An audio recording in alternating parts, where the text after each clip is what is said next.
सियासी जमातें हैं ही नहीं, इनमें वो पॉलिटिकल कल्चर तरवीज ही नहीं पा सका, क्योंकि वो प्रोसेस एवोल्यूशन का इन्होंने अडॉप्ट ही नहीं किया। सुबह उठे, किसी ने उनको लाके चीफ मिनिस्टर बना दिया, किसी ने प्लान करके वज़ीर आज़म इमरान खान को बना दिया, और उसके बाद वो समझने लग गया कि हम वाकई इस मुल्क के सबसे बड़े लीडर हैं और 23 करोड़ में से 20 करोड़ लोग हमारे साथ हैं। उन्होंने अपनी मर्जी के फैसले करने शुरू कर दिए और उनको इम्पोज करना शुरू कर दिया पूरी आबादी पे। शेख रशीद साहब बड़े अरसे के बाद उनका कोई बयान सामने आया तो मैंने कहा वो भी शेयर होना चाहिए। कह रहे हैं 30 जून के बाद आप देखेंगे कि जो सियासत है उसमें बड़े जूडो कराटे होने वाले हैं। उनसे क्या होने वाला है? उनको कहीं 4 तोते रख लें और सड़क पे फाल निकाला करें। वो कहते ना कि वो जिनकी उन्होंने गेट नंबर 4 की सारी जिंदगी गुलामी की और कहते रहे, उसी को आप कहेंगे, उसी को आप बुरा भला कहने लग जाएंगे, तो भाई ये तो फिर मतलब घटिया पाने माजूद मौजूद है। सीनियर सियासतदान है सैयद ज़हीम कादरी साहब। ज़हीम कादरी साहब को वेलकम करते हैं। Good morning. ये मुल्क के हालात किस तरफ जा रहे हैं? एक तरफ हम देख रहे हैं क्या हम पेशियाँ हो रही हैं, उनके फैसले भी आ रहे हैं, दूसरी तरफ हम देख रहे हैं कि अदलिया पर जो सवालात उठाए जा रहे हैं, प्रेस कॉन्फ्रेंस की जा रही है। देखिए, यही वो केओस है जिसकी तरफ मईशत के जो बड़े नामवर हैं असातिज़ा जी, वो ये कहते हैं कि ये खालिसतन आपकी मईशत के लिए नुकसानदेह होती है। पॉलिटिकल स्टेबिलिटी जो है उसका वो सबसे बड़ा मैक्रो इकोनॉमिक इंडिकेटर है। और ये केओस जो इस वक्त मचा हुआ है इस मुल्क में, इसके जो वसीतर नुकसानात हैं वो सराहियत कर रहे हैं बिल्कुल आखिरी दर्जे तक लोगों पर। तो यकीनन इस पोलराइजेशन को कम करना चाहिए, इस झगड़े को कम करना चाहिए, और ऑब्वियसली इदारों की इज़्ज़त और तकरीम करनी चाहिए। पर हमारे यहाँ रिवाज बन गया ना कि जो इदारा जिस तरह भी आपके लिए बेहतर कर रहा हो तो वो बेहतर है, लेकिन अगर वो ना करे तो फिर उसके बाद आप उसके खिलाफ गुफ्तगू शुरू कर देते हैं। कहीं जजों के फैसलों पर तनकीद होती है, कहीं इदारों की हिकमत अमली पर तनकीद होती है। तो मेरे ख्याल में ये मुल्कों के लिए जहर कातिल हुआ करता है। इसको फिल फॉर, और ये किसकी जिम्मेदारी है?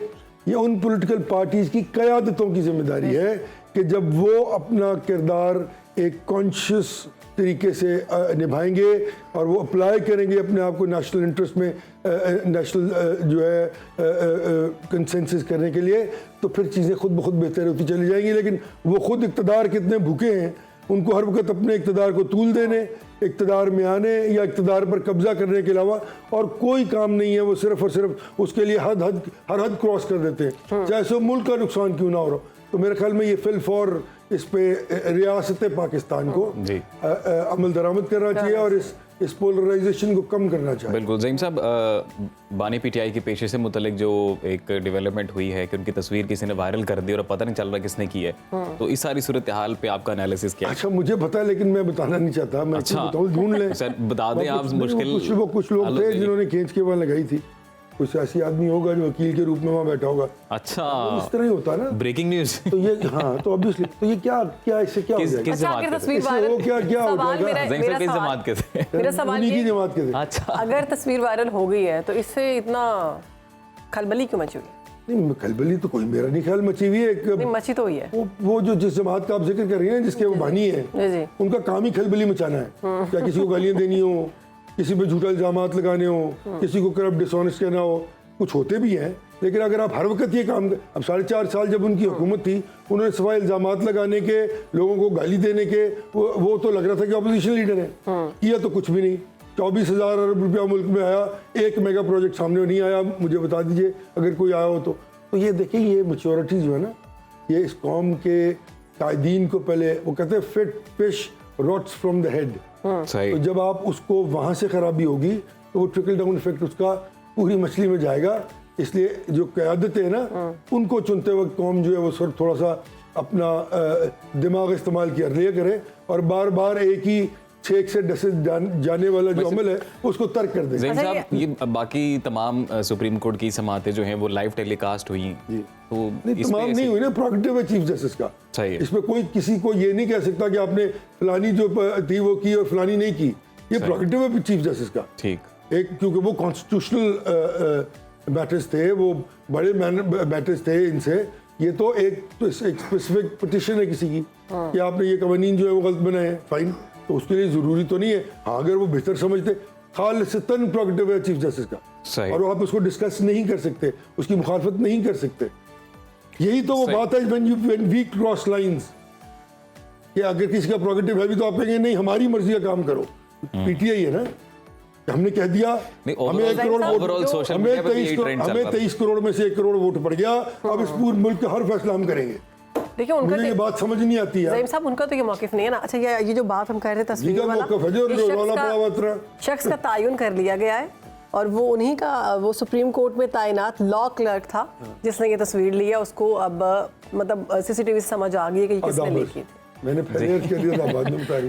तो आपने क्यों नहीं बताया हमें? हमने बता दिया। मुझे इल्म था कि आपको इल्म होना चाहिए क्योंकि ये इंफॉर्मेटिव चैनल है, यहाँ पे पता हमारे ज़राए पे भी देख लेना, तेज है, फौरी आगे खबर। फौरी। हम चाहते थे कि आपके मुंह से हम सुने। I am impressed.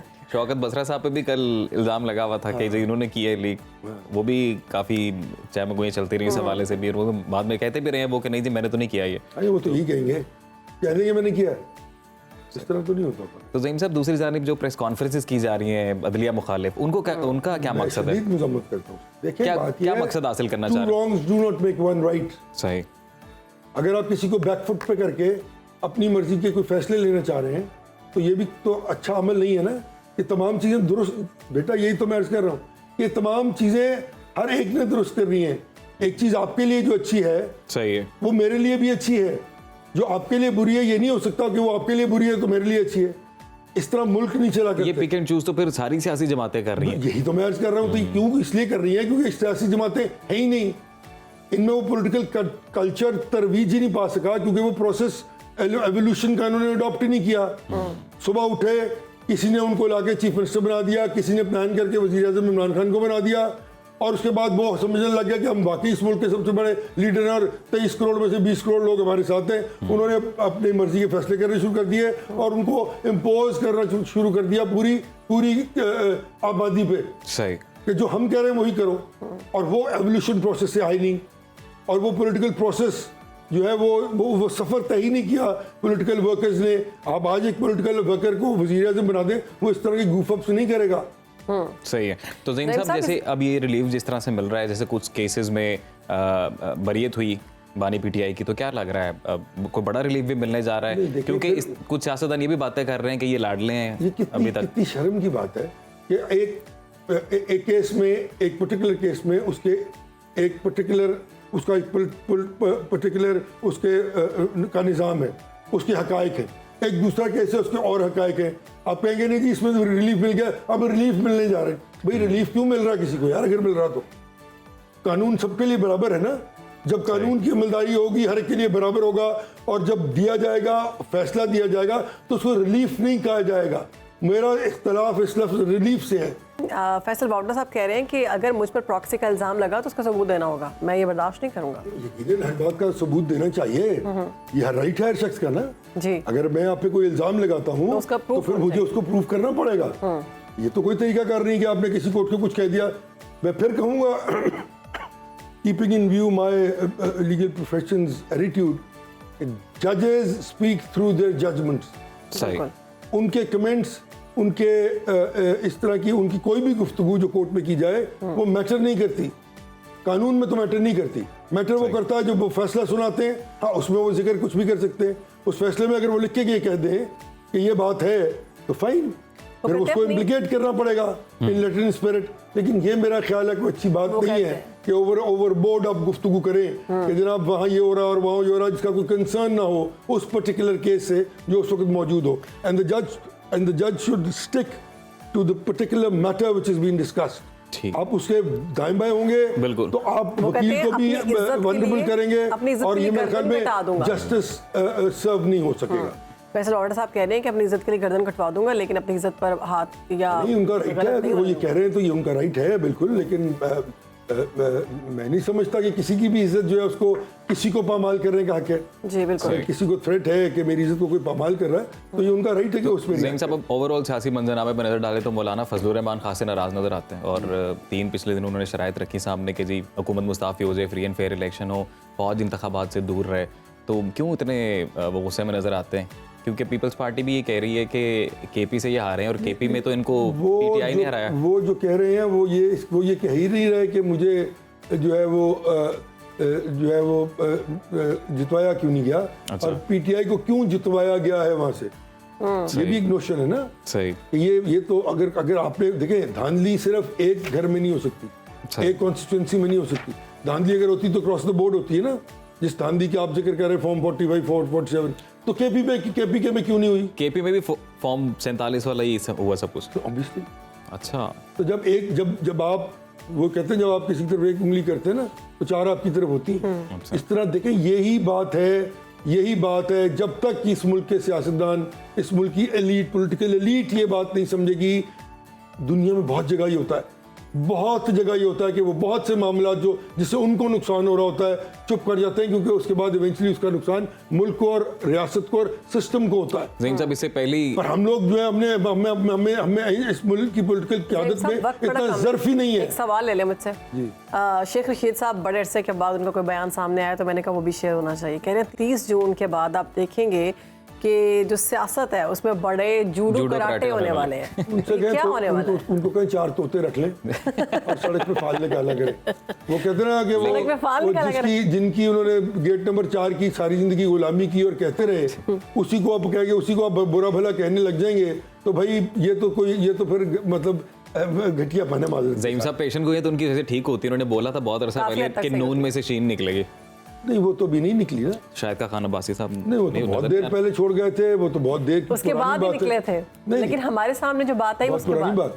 अच्छा, तो अभी कुछ सियासत में कोई हलचल तो नहीं होने वाली, क्योंकि हम हलचल तो है, बीबी नजर आ रही है ना। इससे ज्यादा, इससे बहुत ज्यादा होगी जब ये बजट आएगा और जो रिएक्शन आएगा लोगों का, जब आप महंगाई और बेरोजगारी को मजीद 12-15% बढ़ा देंगे, अपनी इनकॉम्पिटेंस और अपनी वो जो आपका एक जहन है कि हमने पॉलिसीज वो बनानी जिसका हमें फ़ायदा हो और एलीट को फ़ायदा हो, तो इवेंचुअली लोग तो रिएक्ट करेंगे ना। एक हद होती है, 20,000 वाला 25-30 हज़ार रुपया कमाने वाला अगर 15,000 रुपया उधार लेके अपना महीना चला रहा है, तो इवेंचुअली जब उसको 50,000 रुपया उधार लेना पड़ जाएगा तो वो कहेगा इससे बेहतर है कि मैं ये भी छोड़ूं, मैं सड़क में जाके किसी के मत्थे में लगूं और इसको बताऊं कि इस मुल्क को इस तरह नहीं चलाया जाता। तो क्या हुआ आज़ाद कश्मीर में परसों? इन्हीं सियासतदानों की नाहिली है ना। कहा जा रहा है कि जो आज़ाद कश्मीर के जो टैक्स माफ किए गए हैं वो पंजाबियों पर डलेंगे। ये भी बड़ी अजीब बात है। हाँ, ये बड़ी अजीब बात सुनने में। पंजाबियों पे नहीं डलेंगे, पूरे पाकिस्तान पे डलेंगे ना। लेकिन वो टैक्स सदा पंजाबी दे रहे हैं ना, पंजाब पूरा सूबा ही दे रहा है। सिंध में तो वैसे ही टैक्सों के आपको क्या मसला है? मामला जो है ना वो पूरा रिविजिट होना चाहिए इस मुल्क में। हमने एक पंजाब पहले से ज्यादा टैक्स नहीं दे रहा। नहीं, ज्यादा कम की बात नहीं है, ज्यादा लेना और क्रॉस द बोर्ड लेने में बहुत फर्क है। यहाँ प्रॉब्लम सबसे बड़ा ये है कि डायरेक्ट और इनडायरेक्ट टैक्सेशन दोनों मौजूद है। एक आदमी जो 15,000 20,000 रुपए कमाता है महीने का, वो जब माचिस की डब्बी लेता है तो उस पर लिखा होता है 10 रुपए प्लस टैक्स, यानी कि वो भी टैक्स पेयर बन गया ना। तो जब इनडायरेक्ट और डायरेक्ट टैक्सेशन दोनों राय जो फाइक होंगी तो फिर कोई क्यों टैक्स देगा? और नंबर 2, जो टैक्स दे रहा है क्या हुकूमत उसको उस टैक्स में जो रिटर्न करना है, number 1 security, number 2 law and order, number 2 basic communities of life, health, education, transport, कुछ दे रही है हुकूमत वापस को, तो फिर लोग क्यों टैक्स दें? और जो लोग टैक्स देना चाहते हैं, सिम्स बंद करें जी, सिम्स बंद करें। अगर आप नहीं वो नहीं कर, वो वायबल प्रोपोजिशन फंडामेंटल राइट्स की वो खिलाफ बात है, वो नहीं होगा। और जिन लोगों जो लोग टैक्स देते हैं, अगर किसी का 10 लाख रुपए टैक्स बनता है और वो 10,000 रुपए दे रहा है तो वो टैक्स नहीं दे रहा।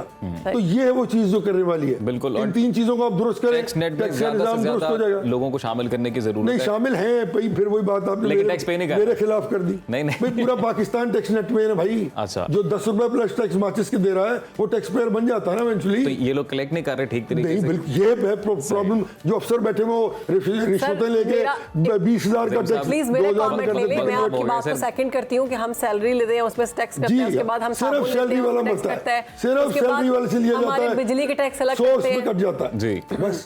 बिल्कुल, हर चीज में से टैक्स कट रहा है। ज़हीम साहब, अभी सेगमेंट का वक्त खत्म हो गया, तो हम लोग इंशाल्लाह जो हमारा अपकमिंग सेगमेंट होगा तो उसमें हम सॉल्यूशंस भी कुछ प्रेजेंट करेंगे अपने नाजरीन को। नहीं, सॉल्यूशन मैंने आपको 3 दे दिए हैं। टैक्स नेट को, टैक्स के सिस्टम को दुरुस्त करने के लिए क्या सॉल्यूशंस है, मैंने 3 सॉल्यूशन दे दिए आपको। अब डायरेक्ट और इनडायरेक्ट से 48 रुपीज तो गवर्नमेंट लेवीज है पेट्रोल पे यार। सही, वो रेडी वाला भी दे रहा है, जो वैगन पर चढ़ के जा रहा है वो भी दे रहा है।